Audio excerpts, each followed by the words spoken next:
बहुत अच्छा सा माहौल है कविता का। आज मंच पर हमारे दो वरिष्ठ कवि हैं, हम भी वरिष्ठों में ही हैं, लेकिन इनमें से जूनियर हैं। अब हम लोगों की शिनाख्त धीरे धीरे कम होने लगती है जब उम्र बढ़ती है। एक दिन मेरा बेटा एल्बम देख रहा था, उसमें 30 साल पुराना मेरा फ़ोटो लगा था। वो देख के नहीं पहचान पाया, तो उसे अपनी माँ से कुछ पूछना पड़ गया। तो वहाँ से एक आनंद की बात निकलती, सुनिएगा कि फ़ोटो एल्बम में पुराना मेरा देखकर, फोटो एल्बम में पुराना मेरा देखकर बेटे ने कहा कि मम्मी ये जवान कौन है। और सूरत तो जानी पहचानी जैसी लगती है, आप ही लगाएं जरा अनुमान कौन है। श्रीमती बोली बेटा यही तो है बाप तेरे, अब मत पूछना ये इंसान कौन है। और बेटे ने कहा कि ये पापा है तो घर में ये दाढ़ी वाला गंजा मुआ बेईमान कौन है। ये छोटी छोटी बातें आनंद देती हैं। ठहाके लगाना बड़ा स्वाभाविक है, लेकिन इधर कवि सम्मेलनों में तालियों की हम लोगों की कमी हो गई है। कारण यह है कि जब से ये स्मार्टफोन हाथों में आ गए हैं तो दो जगह बड़ी दिक्कत हुई। कवि सम्मेलन में तालियां कम हुई, हम लोग कविता पढ़ रहे हैं, आप मूवी बना रहे हैं, फेसबुक चला रहे हैं, व्हाट्सएप चला रहे हैं, और ये एक निजी ज़िंदगी में भी बड़ी दिक्कत आई। मान लीजिए आप फेसबुक पे लगे हों और कोई आपकी महिला मित्र हो संयोग से और पत्नी पड़ोस में हो, तो देख लेगी तो तेज़ तर्रार होगी तो मोबाइल कूच के फेंक देगी। अगर भोली भाली सीधी सादी मेरी जैसी घरवाली हुई तो कुछ नहीं कर पाएगी, तो अलग अपना रोना ज़रूर रोएगी। तो उसी रोने को हम रो रहे हैं, सुनिएगा। ये मेरा भी रोना है अपना कि जौन बनाइस मोबाइल जो इंटरनेट चलाइस, राम करे बहुराय जो हमरे घर में आग लगाइस। हमरे भोले भाले सैया पगलाई गए हो, हमरे भोले भाले सैया पगलाई गए हो। राजा फेसबुक वाली पे रिझाई गए हो, राजा फेसबुक वाली पे रिझाई गए हो, राजा फेसबुक वाली। नए नए शौक में होता क्या है कि 24 घंटा जुटे हुए माँ छोड़ के खाना पानी, कुंटल भर के रहें 10 किलो रह गए दिल भर जानी। और स्याठा जैसी हो गए देहिया सुखाई गए हो, राजा फेसबुक वाली पे रिझाई गए हो, राजा फेसबुक वाली पे। अच्छा, पत्नी पड़ोस और चैटिंग करो, थोड़ा छुपा करना पड़ता है, वही असली दर्द कि करवट तक ना लें रात भर हमसे मुँह लुकवावें, करवट तक ना लें रात भर हमसे मुँह लुकवावें। आई लव यू लिखें वह का हमसे जान छुड़ावें। और बौखल पहले रहें अब सिरियाई गए हो, राजा फेसबुक वाली पे रिझाई गए। फेसबुक चली, उसमें एक आईडी लगी और आईडी में भी फेक आईडी जब से लगने लगी सब फंसने लगे कि 60 साल की मुई कल मुही इनका मन भरमाइश, 60 साल की मुई कल मुही इनका मन भरमाइश। हीरोइन जस सुंदर फोटो डीपी माँ चपकाइश, वही की देख कई सूरतिया लबलबाई गए हो, राजा फेसबुक वाली पे रिझाई गए हो। अभी जब हम आए थे सामने सुन रहे थे तो एक विद्वान वक्ता बोल रहे थे, तो वो नौजवानों को नसीहत दे रहे थे कि को पढ़ाई लिखाई करो, नहीं तो अच्छी पत्नी नहीं मिलेगी। लेकिन एक दूसरा तरीका भी है, वो है विज्ञापन। आजकल समाचार पत्रों में चैनलों पर विज्ञापन आते हैं। तो एक योग पिता का सुयोग पुत्र जब विवाह के योग हो गया तो उसने एक विज्ञापन दिया, वो विज्ञापन में पढ़ रहा हूँ। एक सुंदर वधू की आवश्यकता है कि मेरा लड़का है लाखों में एक, मेरा लड़का है लाखों में एक, साफ दिल का है नीयत का नेक, ऊंचे कुल का है सुंदर लुगाई चाहिए, ऊंचे कुल का है सुंदर लुगाई चाहिए, बकरा बिकाऊ है कसाई चाहिए। योग्यता कि 3rd डिवीज़न इंटर से लेकर एमए तक पास है, अफसर बाबू या चपरासी पद की उसे तलाश है।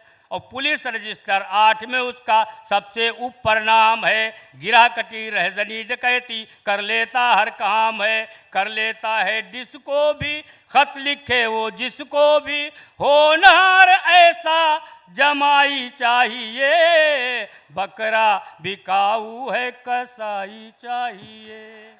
शादी की शर्तें कि हाथ थमा दूं बेटे का उसकी बेटी के हाथ में, 20 लाख की रकम नकद जो लाए अपने साथ में, और फ्रिज टीवी लूँ कार साथ में, नहीं ज़रा भी झूठ है, लेकिन इसमें 4 माह तक 15% छूट है। कि लड़की मत दिखलाए और फोटो मत भिजवाए, बस मुझको तो नोटों से सगाई चाहिए, बकरा बिकाऊ है कसाई चाहिए। सबसे अंत में लिखा होता है पता, संपर्क करें। कि शहर अनोखा बात पता कुछ मुश्किल नहीं लगा पाना, शहर अनोखा बात पता कुछ मुश्किल नहीं लगा पाना, पूरा ब्यौरा मिल जाएगा सीधे कोतवाली आना, और 10 रुपया मुंशी को देना हम तक वो पहुंचा देगा, 2 रुपया लेकर के जेलर फौरन तुम्हें मिला देगा। कि बस इतनी मजबूरी है लेकिन ज़रूरी है, पहले सगाई के रिहाई चाहिए, बकरा बिकाऊ है कसाई। नाम लेने की आवश्यकता नहीं रह जाती है जब पहचान आपकी पंक्तियां हो जाती हैं। डॉक्टर सुरेश अवस्थी के लिए भरपूर तालियां बजाइए। बहुत बहुत धन्यवाद। पहले तो मैं आज तक को बहुत बहुत बधाई दूंगा जो उन्होंने साहित्य का इतना बड़ा महोत्सव किया है। आप एक बार आज तक के लिए ताली बजा दीजिए। बहुत अच्छा आपने सुना है, बहुत अच्छे आपने ठाके लगाए हैं, चेतन भगत जी से लेके, और जब यहाँ तक सोशल मीडिया को लेके बहुत सारी बातें कही गई हैं। बहुत मुश्किलें होती, कभी कभी आदमी संकट में फंस जाता है। हमें याद है फारूक साहब का बेटा एक दिन पहुंचा फारूक जी के पास, बोले पापा मैंने एक खूबसूरत लड़की का फोटो लगा के एक बहुत अच्छी आईडी बनाई है। तो फारूक ने, तो मुझे क्यों बता रहा है? बोले पापा 3 फ्रेंड रिक्वेस्ट आपकी भी आई हैं। ये जो प्रेम, जिसे हम प्रेम कहते हैं, जो जीवन के लिए बड़ा जरूरी है, सोशल मीडिया में जितना मजाक इसका बना है शायद कहीं बना हो। ये फारूक जी जा रहे थे, मोहल्ले में आ गए, पहलवान जी मिल गए। आनंद की कुछ चीज़ें सुन लेना, फिर कविताएं सुनाता हूँ। फारूक जी मिल गए, एक पहलवान जी मिल गए, बोले फारूक बता प्रेम और इश्क में क्या फ़र्क होता है? एक शब्द हिंदी का, एक शब्द उर्दू का। अगले ने सही सही बता दिया, तब लिखना पड़ा बकरा बिकाऊ है। बोले बता प्रेम और इश्क में क्या फ़र्क होता है? फारूक जी बोले पहलवान जी, जो आप अपनी बहन से करते हैं वो प्रेम है, और जो मैं आपकी बहन से करता हूं, इसके बाद जो सांस्कृतिक कार्यक्रम हुआ उसके बाद ये कविताएं निकली। और तो और ये प्रदूषण स्कूल कॉलेजों तक पहुंच गया। मैं अपने कानपुर की बात बताता हूं मैडम। कानपुर के इंजीनियरिंग कॉलेज में इम्तिहान चल रहा था। बड़ी खूबसूरत मैडम की ड्यूटी लगी थी। मैडम ने कापियां बांटी, लड़के लड़कियों ने कापी ली, नाम लिखे, रोल नंबर लिखे, सब्जेक्ट लिखा, पर्चा छप के नहीं आया। मैडम परेशान, अब क्या करें? तो उन्होंने मजाक मजाक में कहा, देखो लड़के लड़कियों, तुम लोगों ने कापी में नाम रोल नंबर लिख लिए हैं, पर्चा छप के नहीं आया, टाइम भी पूरा करना है, तो तुम लोग अपने अपने लवर्स यानी प्रेमी प्रेमिकाओं के नाम लिखो। अब महीन बात सुनना, लड़कियों ने 1 घंटे बाद कापी जमा कर दी। लड़के 2 घंटे बाद बोले बी कापी प्लीज। तालियां कमजोर हैं आपकी, और अगली बात पे तालियां अगले आप अपने आप उठेंगी। 3 घंटे बाद जब उन्होंने कापी जमा की, मैडम ने कापियां पलटी, पढ़ी, बेहोश हो गई। 90% लड़कों ने उनका भी नाम लिख रखा था। काय का प्रेम, काय की मोहब्बत। तब मैंने कभी कहा था कि त्याग तपस्या तन बने, त्याग तपस्या तन बने, मन हो जाए फकीर, प्रेम अगर जीना चाहो हर दिन पढ़ो कबीर, प्रेम अगर जीना चाहो हर दिन पढ़ो कबीर। मैंने हिंदी साहित्य में पीएचडी की तो मैं डॉक्टर सुरेश अवस्थी हो गया। उन्हीं दिनों में मुझे राष्ट्रपति सम्मान मिला। घर वालों ने बाहर नेम प्लेट लगा दी बड़े शान से, राष्ट्रपति सम्मान प्राप्त डॉक्टर सुरेश अवस्थी। बड़ी सी नेम प्लेट लगी, मुसीबत शुरू। लोगों ने मुझे मेडिकल का डॉक्टर समझ लिया। 2:30 बजे रात को घंटी बजी, एक नौजवान खड़ा था, बोले डॉक्टर साहब एक्सरसाइज के चक्कर में आंखें खराब हो गई, कोई दवा? मैंने एक्सरसाइज मत करो। बोले मैं थोड़ी करता हूं, पड़ोसन करती है। लगे वो मुन्ना भाई। दरवाजा बंद किया तो फिर घंटी बजी। एक महिला मुक्ति मोर्चा की अध्यक्ष खड़ी थी, मातृशक्ति सामने है। उन्होंने जो बीमारी बताई मैंने इलाज बताया। महिला मुक्ति मोर्चा के अध्यक्ष बोले डॉक्टर साहब उनकी तबीयत खराब हो गई थी, 3 रातों से सो नहीं पाई, कोई दवा? मैंने कहा वाह, आप महिला मुक्ति मोर्चा की अध्यक्ष हैं, पैसे वाली हैं, कोई खूबसूरत सी नर्स रख लेती, सो जाती। बोले नर्स तो अखली थी इसीलिए सो नहीं पाई। अब मुक्ति कहां से मिलनी है? स्थितियां ऐसी होती हैं। तो मैं आपको एक व्यंग सुनाता हूं कि नाम के आगे डॉक्टर लिखा देखकर एक भ्रष्ट नेता गच्चा खा गया। नाम के आगे डॉक्टर लिखा देखकर एक भ्रष्ट नेता गच्चा खा गया। सुबह सुबह इलाज कराने हमारे घर आ गया। बोला जब से कुर्सी पाई है भूख जाने का नाम ही नहीं ले रही है ये बीमारी। बोले जब से कुर्सी पाई है भूख जाने का नाम ही नहीं ले रही है। इतना खाया और खाओ का संदेश दे रही है। पता नहीं पेट में क्या चल रहा है, घपला, टीएलसी, डीएलसी, ईसीजी जांच का लिए कुछ नहीं निकला। अब इलाज सुनना, व्यंग पकड़ लेना तो तालियों से बताना। टीएलसी, डीएलसी, ईसीजी जांच का लिए कुछ नहीं निकला। मैंने कहा नेताजी चिंता मत कीजिए, ये डॉक्टर बिल्कुल सही उपाय बताएगा। एक बार सीबीआई जांच करा लो, सब कुछ निकल आएगा। जिनकी जांच हुई टेलीविजन खोलिए, कोई न कोई बाबा उपदेश देता मिलता है। जितने अच्छे ढंग से अच्छी बातें बताते हैं, हम अपने मतलब की बात निकाल के लाते हैं। हमें याद है एक आदमी चला गया, लौट के आया, बाबा जी का प्रवचन सुन के तो बीबी को घर से बाहर निकाल दिया, काम वाली बाई से शादी कर ली। तो मोहल्ले वाले चौके, उन्होंने कहा तूने ये क्या किया? बोले बाबा जी ने सिखाया। बोले बाबा जी ने ये सिखाया? बोले हाँ, बाबा जी ने सिखाया कि माया छोड़ो, शांति के साथ रहो। धर्म के नाम पर राजनीति और धर्म के नाम पर जब व्यापार होने लगे तो धर्म क्या सोचता है, व्यंग सुनना। पन्नों में छपे धर्म ने अक्षर से पूछा। श्रीमद् भगवत गीता, श्री रामचरितमानस, पाक बाइबल, कुरान शरीफ, सब पन्नों में माने धारण करें तो धर्म, नहीं तो राजनीति भी हो गई और व्यापार भी चल रहा है। व्यंग पकड़ लेना तो फिर आशीर्वाद देना मुझे। पन्नों में छपे धर्म ने अक्षर से पूछा कि अनुमति हो तो बाहर घुमाऊं। अपने तथाकथित घरों को यानी मंदिर, मस्जिद, गुरुद्वारे के चौखटों को चूमाऊं तो अक्षर बोला चुप बैठ, बाहर जाएगा तो भीड़ में खो जाएगा। अक्षर बोला चुप बैठ, बाहर जाएगा तो भीड़ में खो जाएगा। लोग सत्ता पाने के लिए करवाएंगे दंगे, बदनाम तू हो जाएगा। बात अच्छे, बदनाम तू हो जाएगा। तब से धर्म अपनी ही सुरक्षा में कुछ ज्यादा ही मुस्तैद है। चुपचाप सांस रोके, किताबों में कैद है, किताबों में कैद है, किताबों में कैद है। व्यंग की बहुत सारी बातें हो सकती हैं। हमने अपने महापुरुषों को बांट दिया, जाति के आधार पर, धर्म के आधार पर, वोट लेने के आधार पर। जब हम महापुरुष जो हमारे पूरे देश के होते हैं, पूरी संस्कृति के होते हैं, उनको हम अपने मतलब से बांट लेते हैं। तो एक व्यंग मैं पढ़ना चाहता हूं और राष्ट्रपिता महात्मा गांधी जी के लिए पढ़ना चाहता हूं। पिछले दिनों जितना बंटवारा गांधी जी का हुआ राजनीति में, शायद ही किसी का हुआ हो। कुछ लोग, गंभीरता सुनिए, जहां कहीं छू जाए आशीर्वाद देना, कि कुछ लोग आपस में बहस कर रहे थे, एक दूसरे के दिमाग का तहस नहस कर रहे थे। एक बोला गांधी बापू बहुत महान थे, वो राजनीति से बिल्कुल दूर, बिना पार्टी के सच्चे इंसान थे। तो दूसरा बोला क्या बकता है, किस होश में रहता है, गांधी जी ने चलाया आंदोलन सत्याग्रह स्वदेशी, वो पक्के राजनीतिज्ञ थे, शुद्ध कांग्रेसी।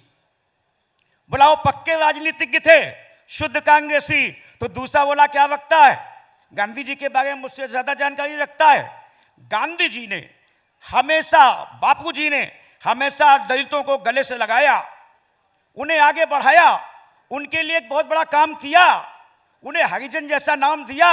और जब इन्हीं लोगों ने उनकी समाज पे चप्पल चलाए, जब इनमें से कुछ लोगों ने उनकी समाज पे चप्पल चलाए, तो गांधी जी कुछ नहीं बोले बल्कि मुस्कुराए। इसलिए मैं दावे से कहता हूं भाई, गांधी जी कांग्रेसी नहीं थे पक्के बसपाई। तो तीसरा बोला क्या रखता है, गांधी जी के बारे में मुझसे ज्यादा जानकारी रखता है।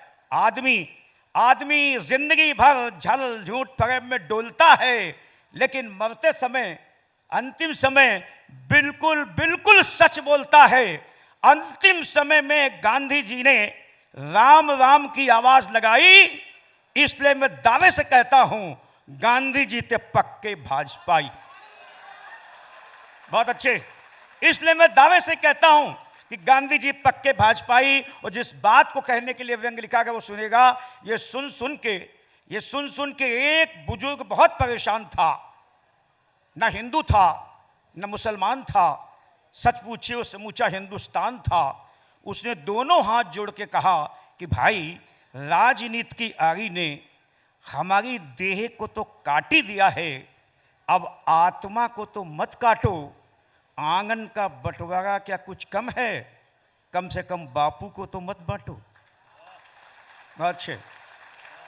और ध्यान रखो, जिस आंगन के बंटवारे में बापू को भी बांट दिया जाता है, वो आंगन बहुत मुश्किल से पनप पाता है, बहुत मुश्किल से पनप पाता है, बहुत मुश्किल से पनप पाता है। चलते चलते चार पंक्तियां और फिर विदा।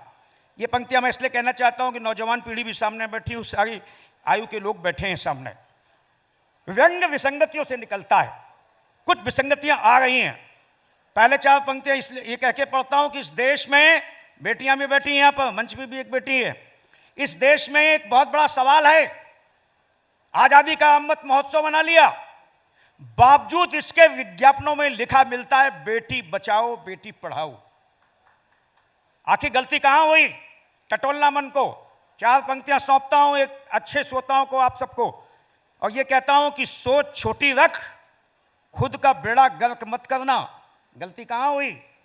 कि सोच छोटी रख, खुद का बेड़ा गर्क मत करना, और स्वप्न में भी किसी के स्वर्ग को नरक मत करना। स्वप्न में भी किसी के स्वर्ग को नरक मत करना, और चाहते हो जो पूर्व सबकी नजरों में, चाहते हो जो सबकी दृष्टि में सम्मान बने इनका, तो भूल कर भी बेटा बेटी में फर्क मत करना। बहुत अच्छे, हमने ये किया। एक विसंगति पे उंगली और रखता हूं। पिछले दिनों मैंने अखबार में एक विज्ञापन पढ़ा, छपा था एक कुत्ते का फोटो, और ऊपर लिखा था मेरा कुत्ता कहीं खो गया है, जिन सज्जन को मिले नीचे लिखी कोठी के पते पर पहुंचा दें, 25,000 रुपए इनाम दिया जाएगा। बहुत गंभीरता से सुनने वाली बात है। अगले दिन उनके पास एक फोन पहुंचा, आपका कुत्ता खो गया? बोले जी। फोटो छापा? बोले जी। 25,000 इनाम? बोले जी। कोठी का पता है? बोले जी। आपको मिला? आप कहां से बोल रहे हैं? तो सज्जन बोले भाई साहब, मैं इस शहर के वृद्धाश्रम से बोल रहा हूं। वो कुत्ता पता नहीं क्या सूंघते सूंघते हमारे वृद्धाश्रम आ गया है, और आपकी मां के साथ 3 घंटे से खेल रहा है, आप चाहें तो उसे ले जाएं। जब बुजुर्गों को बोझ समझ के हम वृद्धाश्रम भेजने लगे और कुत्ते के खोने का विज्ञापन दे, तो 4 पंक्तियां ले जाना अपने साथ में कहता हूं। और ये कहता हूं कि हमको बनावटी लोगों के व्यवहार नहीं अच्छे लगते, बल्कि इसके पहले ये कहता हूं कि अपनी ख्वाहिश के परिंदे पे निशाना रखना। जो कुछ पाना चाहते पूरी मेहनत कीजिए, अचीव कीजिए, लेकिन कहीं ऐसा ना हो मुट्ठी में बंद बालू की तरह संस्कार की कोई चीज फिसल जाए।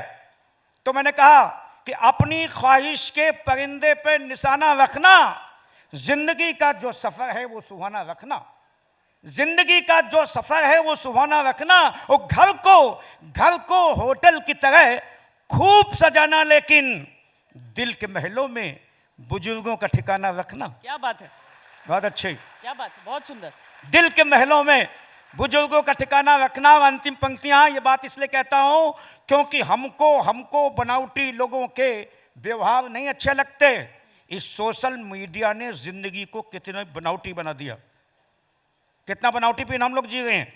ऊपर वाले माले में बेटी और बहू सुबह सुबह एक SMS मारा, good morning mom, good morning dad. अरे भाई 10 सीढ़ियां नीचे उतर के माता पिता के पास आके उनके पाँव पे अपनी उंगलियां रख के उनकी ऊष्मा लेके अपने माथे से लगाएं तो सारी दुनिया की जन्नत अपने आप मिल जाती है। इस बनावटीपन में अंतिम पंक्तियां मैंने कहीं अच्छी लगे तो तालियों से विदा करना ले देना कि हमको बनावटी लोगों के व्यवहार नहीं अच्छे लगते। ईमान जहां बिक जाए वो बाजार नहीं अच्छे लगते। हमको बनावटी लोगों के व्यवहार नहीं अच्छे लगते। ईमान जहां बिक जाए वो बाजार नहीं अच्छे लगते। यूं तो दुनिया की चकाचौंध सबको लुभाती है, लेकिन घर में बुजुर्ग ना हो तो त्योहार नहीं अच्छे लगते। घर में बुजुर्ग ना हो तो त्योहार नहीं अच्छे लगते। बहुत बहुत धन्यवाद, बहुत बहुत आभार।